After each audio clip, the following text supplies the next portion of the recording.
আসসালামু আলাইকুম। আমি মোহাম্মদ নাজিমুদ্দিন। আমি দুবাই একটা টাইপিং সেন্টারে কাজ করি। আমাদের টাইপিংয়ের নাম হচ্ছে আল তাকনিয়া আল সাহলা টাইপিং সার্ভিসেস।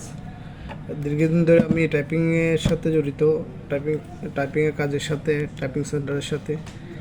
আজকে আপনাদের সাথে একটা গুরুত্বপূর্ণ বিষয় শেয়ার করব। দুবাইয়ে যে হারে ফ্রডই বাড়িয়েছে, কী ধরনের ফ্রড শ্রমিকের সাথে হচ্ছে, লেবারের সাথে হচ্ছে, সে বিষয়ে আজকে ছোট্ট একটা ঘটনা বিবরণ তুলে ধরবো।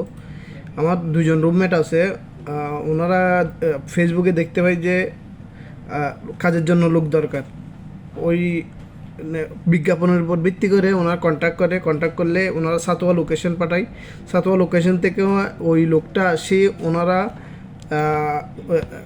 সাতোয়া থেকে পিক আপ করে দারার দিকে নিয়ে যায়।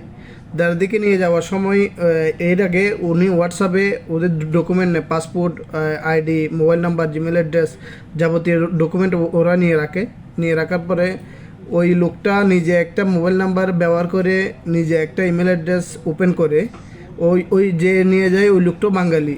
আর যাদের দুজনকে নিয়ে যায় ওই দুটো আমার রুমমেট, ওরাও বাঙালি। ওদেরকে ইউএই পাস থেকে অ্যাক্সেস নিয়ে নেয়, ওদের ফেস স্ক্যান করে। এখন বর্তমানে ইউএই পাসটা ফেস স্ক্যানের উপর ডিপেন্ড করে। এটা হচ্ছে দুবাইয়ের বা এমারতের ডিজিটাল অ্যাক্সেস।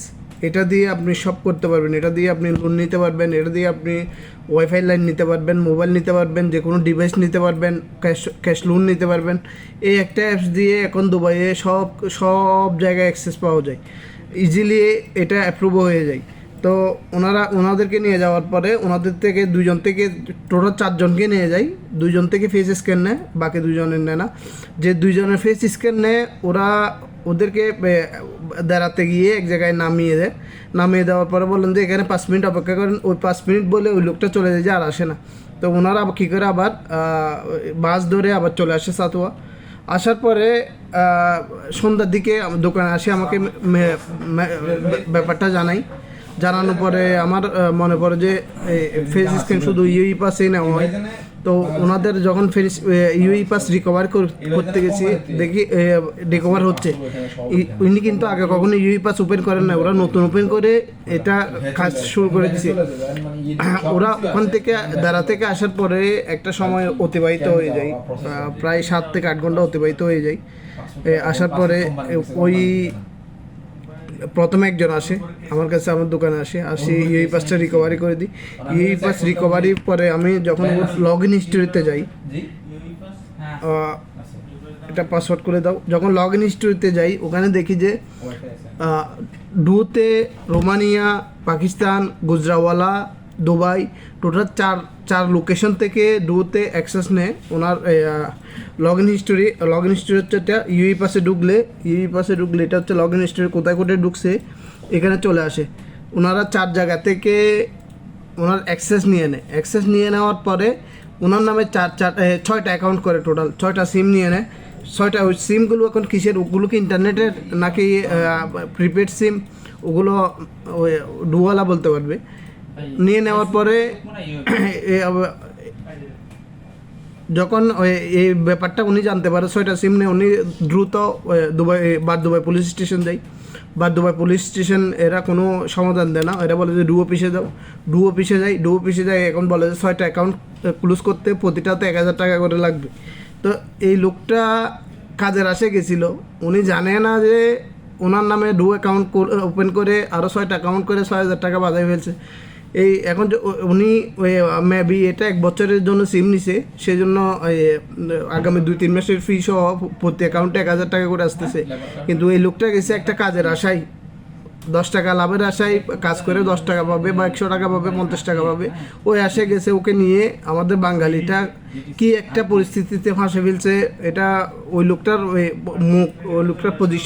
সিচুয়েশন না দেখলে আপনারা বুঝতে পারবেন না। এরপর ডুতে যাওয়ার পর ডুর বলে যে প্রত্যেকটা সিম ক্যান্সেল করতে 1000 টাকা করে লাগবে। তো ওখান থেকে ওদেরকে পরামর্শ দেওয়া হয়, তুমি টিডিআরে কমপ্লেন করো। টিডিআরে কমপ্লেন করছে। এখন 6টা সিমের যেটা ক্যান্সেলেশন, সেটা এখনও বহাল আছে। ওরা 5 থেকে 10 দিন টাইম নিচ্ছে টিডিআরে। ওই ওরা নিজ থেকে যদি ক্যান্সেল না করে, এটা তো এর কোনো দোষ নাই, একে হ্যাক করে এর ইয়ে করে নিয়ে নেওয়া হয়েছে। এটা যদি সময় আরও বেশি যায়, প্রত্যেক মাসে বিল আসতে থাকবে, ডুর অ্যাকাউন্টে প্রত্যেক মাসে বিল আসতে থাকবে। এরপর এক সময় গিয়ে যখন আপনি এয়ারপোর্টে যাবেন, তখন দেখবেন যে আপনার নামে কেস হয়ে গেছে, আপনার নামে 6টা 7টা সিম নেওয়ার কেস হয়ে গেছে, আপনার নামে ফ্রডে কেস হয়ে গেছে, আপনার নামে বিলের কেস হয়ে গেছে, আপনি আর বাড়িতে যেতে পারবেন না। আপনারা যারা ইউইতে আছেন বা দুবাই আছেন, কাউকে ইউই পাস অ্যাক্সেস দেওয়ার আগে চিন্তা করবেন ওই ইউই পাস কি আপনার কাজে দিচ্ছেন না অন্য কারো কাজে দিচ্ছেন।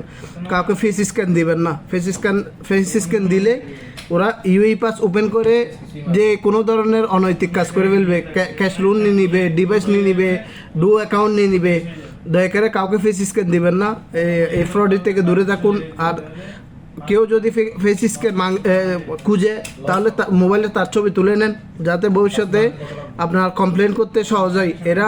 এদের ফেস স্ক্যান নিচে যে এরা কোনো প্রুফ পর্যন্ত রাখে নাই, অথচ এরা শ্রমিক মানুষ, লেবার মানুষ, এখন কত কষ্ট পড়ে গেছে। এখন 6,000 টাকা ডু অফিস খুঁজতেছে, 2 জনের নামে 12টা সিম, 12টা অ্যাকাউন্ট ইস্যু হয়ে গেছে। এখন এই ডু অ্যাকাউন্টওয়ালা এগুলো বন্ধ করতেছে না, প্রতিটা অ্যাকাউন্ট বন্ধ করার জন্য 1,000 করে চাচ্ছে, টিডিআরে কমপ্লেন করছে।